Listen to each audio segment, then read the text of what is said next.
Welcome back to Bible Bites. I'm Gabe. Thank you for joining. Today we're going to talk about John chapter 9. Now, the chapter breaks up into three basic sections. We have Jesus who's in town and he performs a miracle.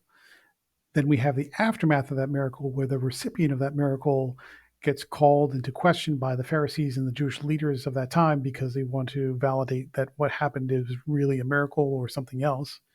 And then we have what happens a little bit after that when word gets back to Jesus that the man in question has been uh, sort of berated and interviewed by the Pharisees about what happened to him.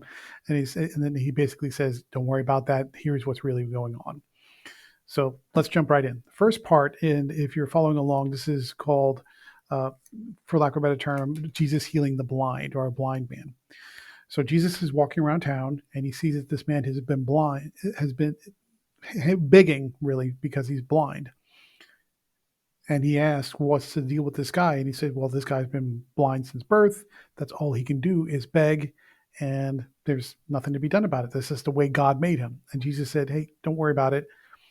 Jesus made him that way because his healing will serve as an object lesson for everybody around us to show God's power through me."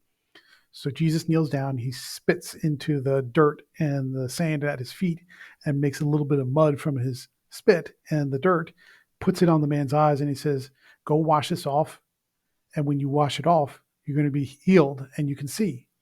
The man's like, "Well, okay, that's kind of weird. It's kind of crazy, but I'll give it a shot. Sure, it can't hurt anything." Man goes off. He washes off the mud that is on his eyes, and sure enough, he can see. And he's telling people, "I'm healed." It sounds crazy, but I'm healed. And they said, "Who did this to you?" And he says, "I don't know, because I was blind and I've been blind since birth. I have no idea what happened." "That's fine. Go about your day." And Jesus doesn't make a big deal out of it. He doesn't follow up with the guy. He doesn't follow the man to make sure that the healing worked because he knows the healing's going to work. But the two just part ways. A little bit later, the Pharisees, and this is the second part of the book, call the man in and they said, or the second part of the chapter, they call the man in and said, "We hear that a miracle has happened. What's going on?" The man says, "Some guy came up to me, he put mud on my eyes, and he said, if you go wash it off, you're going to be healed and you can see." And they said, "That's impossible. Plus, it's the Sabbath, which is a Sunday. So nobody should be doing any kind of work, miracle or not, on the Sabbath because that's breaking our Jewish laws." And the man said, "I don't know who did this. I don't know why, but it's a miracle. I'm healed. And that's all I care about. And that's all I'm happy about." And they say, "Well, wait a minute. We need to verify your story is true." So they go and they call in the man's parents, which is an indication that this is not an old man. It's not like he's been there for 40, 50 years. This is a younger man because his parents are still alive and they can vouch for him and they're still local. And they said, "Is this your son?" And he said, "Yeah." "And has he really been blind since birth?" And they say, "Yeah." And then they say, "Well, how is this possible? Who did this?" "Well, you're going to have to ask him." And the reason they didn't say the name of Jesus, even though that's what everybody's talking about around town, or it's getting around that Jesus performed another miracle, is that they knew the Pharisees were against Jesus. They knew that they wanted to arrest him, possibly kill him. And if they proclaim that Jesus is the one who did the miracle and is possibly the Messiah, as he claims, that they might be roped into saying that they're a believer and that the Pharisees might turn on them. So a little bit cowardly, but also a little bit smart at the same time. They say, "Look, if you want to know who healed my son, you're going to have to talk to my son." And then they go back to the son and they say, "Tell us what happened. How did you get healed?" And now it's kind of funny. The son sort of turns on them and says, "What are you, stupid? Why are you making me repeat what I've already told you? A man came up to me. People are saying it was Jesus. I don't know because I couldn't see him because obviously I'm blind. And he put some mud on my eyes. I go wash it off and I'm healed just like he said he would. So you either take it or don't. I'm not here to try to convince you of everything. I'm just telling you exactly what happened. The evidence is right before your eyes and now mine because I can see. If you don't want to accept that, that's your deal. But I'm just telling you exactly what happened." And they said, "Well, why are you trying to convince yourself whether it is or is not Jesus? Are you trying to get on the side of Jesus? Are you trying to be trying to convince yourselves that Jesus is the Messiah, or trying to use me to convince you that he's Messiah?" And they sort of like took that as an offense because they've been against Jesus. Obviously, the Pharisees want to arrest him and they want to kill him. And they're like, "You're just insulting us. Get the heck out of here. We don't want to talk to you anymore." And the man leaves, and the parents leave.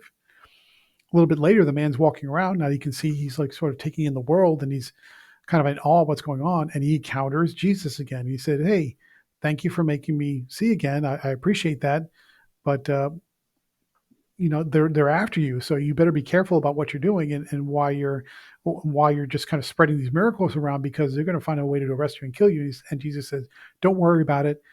You've been healed. Your healing is a greater message than any other message that the Pharisees can deliver. So you're cool. Just go ahead and enjoy your life." The Pharisees see the two interacting, and they said, "Well, why did you heal this man on the Sabbath? And why did you heal him at all?" And they said, "Well, because he needed to be healed." And if you think that keeping the Sabbath, which is one of the original laws through Abraham and Moses, is going to prevent me from healing people who need healing, then your mind is off and you need to get your mind right. So I'm glossing over a lot of the intricacies of the chapter, but that's the long and the short of it is Jesus finds a blind man who's been blind since birth and he heals him.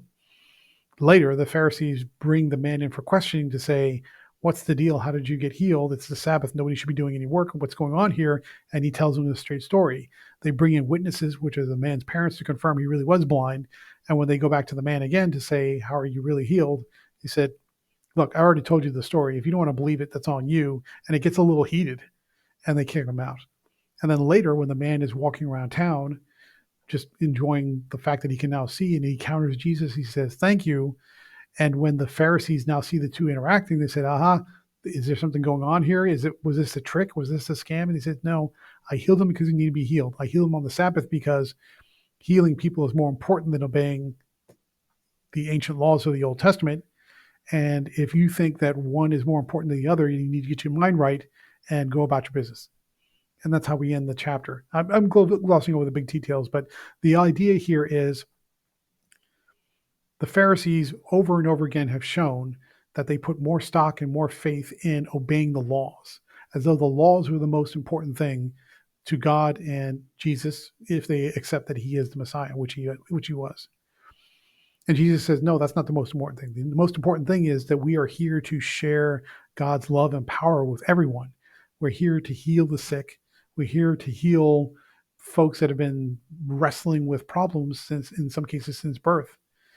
And if you're going to put your laws ahead of healing people, if you're going to put your laws ahead of doing God's work, then you got problems." And even the citizenry, the people who are not Jesus' disciples or staunch followers, even they're getting annoyed with the Pharisees and just kind of like getting exasperated with the questioning and the kind of the the wordplay and the trickery and the harassment to get people to turn on Jesus when it's clearly not working. So that's it. That's John chapter 9. Pretty straightforward, pretty simple, pretty easy to follow. It's one long miracle and reaction and consequence to that. But I want to know your thoughts. Read John chapter 9. If you're watching on the screen, I've got up Bible Gateway, which is free. You can read it there and give me your impressions of what did you think. And if you think this is helpful for you to kind of demystify and I would say make it more accessible for the Bible for these Bible readings to help you, give us a thumbs up. Let me know. Also, leave a comment if you have some questions about John chapter 9 or any other book in the Bible. Let me know. Also, if you have any prayer requests or need assistance with anything, like if you want to get your own Bible, there's an email address down in the notes down in the description.